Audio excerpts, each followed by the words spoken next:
I have recently had reason to search and found several, probably half a dozen YouTube videos on repairing wore out underdash Ford truck clutch parts.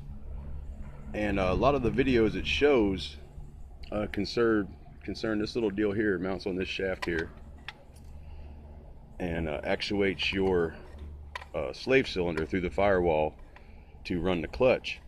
And a lot of those videos that I saw, it's this little protuberance right here. This little thing here, once the bushing shoots, the steel of the push rod cuts a groove in this thing and causes a bunch of slop where the clutch doesn't work right.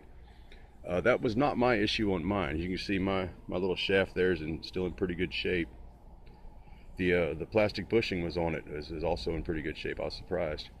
It wasn't that easy. You might also see I cut a little groove in there before I removed that thing to tell me, how it orients on that shaft to give me my proper clutch alignment when I'm done fixing it.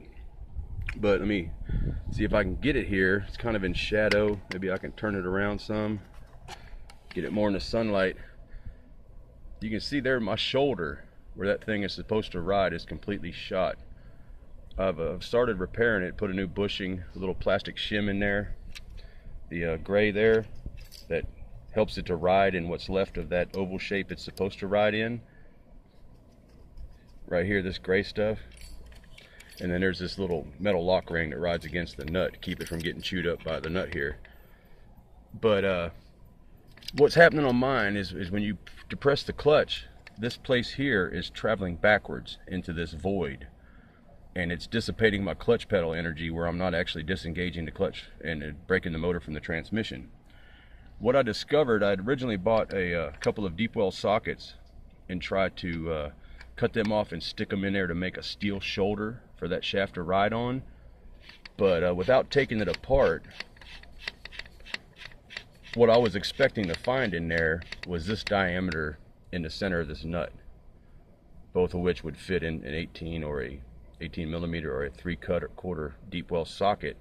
So I figured cut that off, jam it in a hole, everything will be good. Well, no. As you can see, that hole is pretty substantial, and when I pull all that apart, what it actually amounts to is an elongated egg shape, or if you can visualize two letter U's touching one another at their points, it's like a U-shaped egg shape, and a 3/4 or 18 mil won't fit in that hole. But I discovered I could put this screwdriver I had down in the hole, and it keeps the flat part of the screwdriver here, rides against the shaft. I don't know if you can see that or not. Let's see if I can get it focused in. Yeah, it's kind of, you can barely see it sitting there against the shaft right there.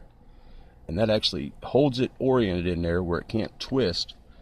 And the square shank, you might could tell it's a square or a diamond depending on how you're looking at it before I cut it off. That shape holds it in that little valley there, holds it up in its circle. I'm going to try to actuate it and show you how it just rotates now, but the camera tends to jerk. Yeah, I moved the clutch pedal, see? And that thing is not shifted back any. And then I move the clutch pedal back, and it's still where I left it. So I went ahead and I cut that screwdriver off and got it, as you can see, I got it matched up with the height of this shoulder here. So when this nut comes down along with that little ear and everything, it should hold that dude in there real snug. And this is hardly a conventional fix, I know, but I'm kind of in a pinch here. I need to get this thing running again, and that screwdriver cost me $10, and I've got a little JB weld you might could see on the top and bottom of my housing right here, where I had some hairline cracking going on around my screw holes.